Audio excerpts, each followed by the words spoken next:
Praise the Lord. கர்த்தருடைய பரிசுத்த நாமத்துக்கு மகிமை உண்டாவதாக. ஏப்ரல் மாதம் 8ஆம் தேதி அன்று நாம் தியானிக்கிற கர்த்தருடைய வார்த்தை நம்முடைய பரிசுத்த வேதாகமத்தில் அப்போஸ்தலனாகிய பவுல் தெசலோனிக்கேயருக்கு எழுதிய நிருபம் 1 தெசலோனிக்கேயர் 5ஆம் அதிகாரம் 15ஆம் வசனம். 1 Thessalonians chapter 5 verse 15. ஒருவனும் மற்றொருவன் செய்யும் தீமைக்கு தீமை செய்யாதபடி பாருங்கள். உங்களுக்குள்ளும் மற்ற யாவருக்குள்ளும் எப்பொழுதும் நன்மை செய்ய நாடுங்கள். ஆமேன். கர்த்தருடைய நல்ல வசனத்துக்காய் தேவனுக்கு மகிமை உண்டாவதாக.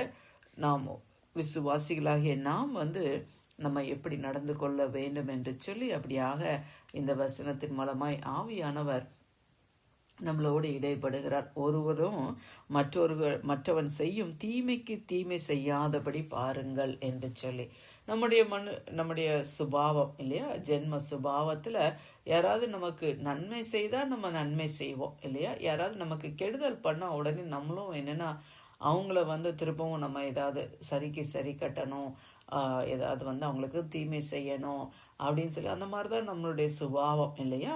ஏன்னா ஒருத்தர் நம்மளை திட்டாங்க, ஹர்ட் பண்ணிட்டாங்க அப்படின்னா நம்மளும் திருப்பி அவங்கள ஹர்ட் பண்ணிடுவோம் இல்லை, திட்டிடுவோம், ஏதோ ஒன்று செய்வோம். ஆனால் நம்ம அப்படி இருக்கக்கூடாது என்று சொல்லி இந்த நாளில் நம்ம கற்றுக்கொள்ளுகிறோம் இல்லையா. நம்ம ஒருத்தருக்குமே தீமைக்கு தீமை செய்யவே கூடாதான். ஏன்னா தீமைக்கு சரி, நீதிமொழிகள் 20ஆம் அதிகாரம் 22ஆம் வசனத்தில் படிக்கிறோம், தீமைக்கு சரி கட்டுவேன் என்று சொல்லாதே, கர்த்தருக்கு நீ காத்திரு, அவர் உன்னை ரட்சிப்பார் என்று சொல்லு. ஏன்னா அவர் நமக்காக யுத்தம் பண்ணுகிற தேவன், நமக்காக வழக்காடுகிற தேவன். பழி வாங்குதல் எனக்குரியது, நானே பதில் செய்வேன் அப்படின்னு கர்த்தர் சொல்லியிருக்கிறாங்க இல்லையா. ஆகையினால ஒருத்தர் நமக்கு தீமை செய்தாங்கன்னா உடனே நான் பழி வாங்கணும் அப்படின்ற எண்ணத்தோடு அவங்களுக்கு நம்ம ஒரு நாளும் தீமை செய்யவே கூடாது. ஆமே. அதற்கு பதிலாக என்னன்னா தீமை நன்மையினால் வெல்லு என்று சொல்லி ரோமர் 12ஆம் அதிகாரத்துல நம்ம வாசிக்கிறோம்.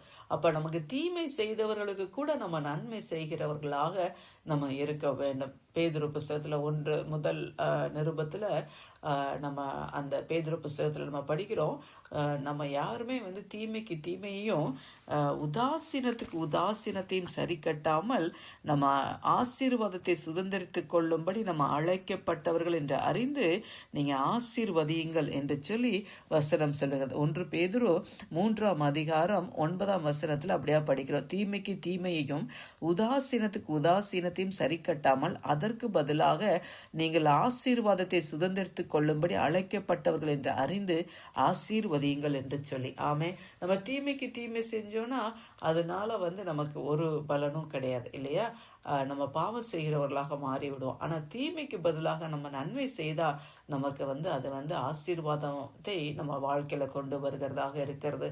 ஆமேன். ஆகையினால நம்ம எப்போதும் இல்லையா உங்களுக்குள்ளும் மற்ற எல்லாருக்குள்ளேயும் நீங்க நன்மை செய்யுங்கள் என்று சொல்லி. ஆமே. அல்லேலூயா. ஆண்டவரை இயேசு கிறிஸ்து அதான் சொன்னாங்க இல்லையா, உங்க சத்துருக்களை கூட சிநேகிங்க, உங்களை பகைக்கிறவர்களுக்கு நீங்க என்ன பண்ணுங்க, நன்மை செய்யுங்கள் என்று சொல்லி இல்லையா. உங்களை நேசிக்கிறவர்களை நீங்க நேசிச்சீங்கன்னா, உங்களுக்கு நன்மை செய்கிறவர்களுக்கே நீங்க நன்மை செஞ்சீங்கன்னா உங்களுக்கும் ஆயக்காரருக்கும் என்ன வித்தியாசம்?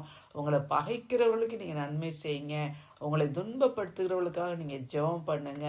அந்த மாதிரிலாம் ஆண்டவரை இயேசு சொல்லியிருக்கிறாங்க இல்லையா.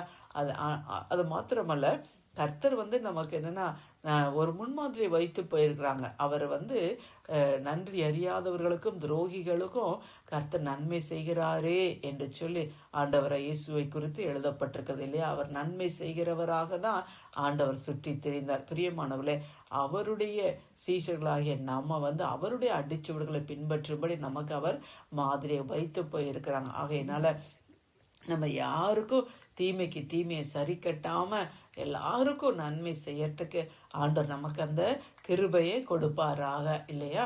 தீமைக்கு தீமை செய்யாதபடி எல்லாருக்குள்ளேயும் நீங்க யோக்கியமா இருக்க நாடுங்கள் என்று சொல்லி வசனம் சொல்லுகிறது. ஆமை. கர்த்தருக்கு மகிமை உண்டாவதாக. அப்ப எல்லாரையும் நம்ம மன்னிக்கணும் இல்லையா.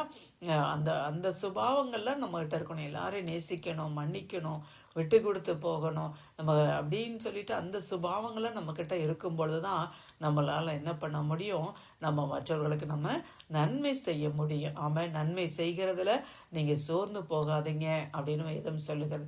ஆமை. தகப்பனே, உம்மை நன்றியோடு நாங்கள் உம்மை துதிக்கிறோம், ஸ்தோத்தரிக்கிறோம், ஸ்தோத்தரிக்கிறோம் அப்பா. ஆண்டவரே நாங்கள் யாருக்கும் ஆண்டவரே தீமைக்கு தீமை செய்யாமல் ஆண்டவரே கர்த்தாவே ஸ்தோத்திர ராஜா அப்பா எல்லாருக்கும் நன்மை செய்யவும் எங்களுக்கு தீமை செய்கிறவர்களுக்கு கூட அப்பா நாங்கள் நன்மை செய்வோம். அவர்களுக்காக ஆண்டவரே நாங்கள் அப்பா ஜெபிக்கிறவங்களாக உங்களை சபிக்கிறவர்களே நீங்கள் ஆசீர்வதிங்கன்னு சொல்லியிருக்கிறீங்களே, அப்படிப்பட்ட கிருபை எங்களுக்கு கொடுங்க ஆண்டவரே. அப்பா ஸ்தோத்திர நன்றி. பழி வாங்குதல் எனக்குரியது, நானே பதில் செய்வேன்னு சொல்லியிருக்கிறீங்களே, நாங்கள் ஒரு நாள் பழி வாங்காமல் ஆண்டவரை கர்த்தாவே ஸ்தோத்திர கர்த்தருக்கு காத்திரு, அவர் உன்னை ரட்சிப்பார் என்று சொல்லப்பட்டிருக்கிறது. அப்படியே கர்த்தருக்காக காத்திருக்க கர்த்தர் எங்களுக்கு கிருபை செய்யுங்க. தீமை நன்மையினால் வெல்லுகிற அந்த ஒரு கிருபையை அப்பா ஒவ்வொருவருக்கு கொடுத்து நீர் எங்களை ஆசீர்வதிக்கும்படியாக ஜெபிக்கிறோம். மீட்பரும் இரட்சகருமாகிய இயேசுவின் மூலம் ஜெபிக்கிறோம் நல்ல பிதாவே. ஆமேன், ஆமேன்.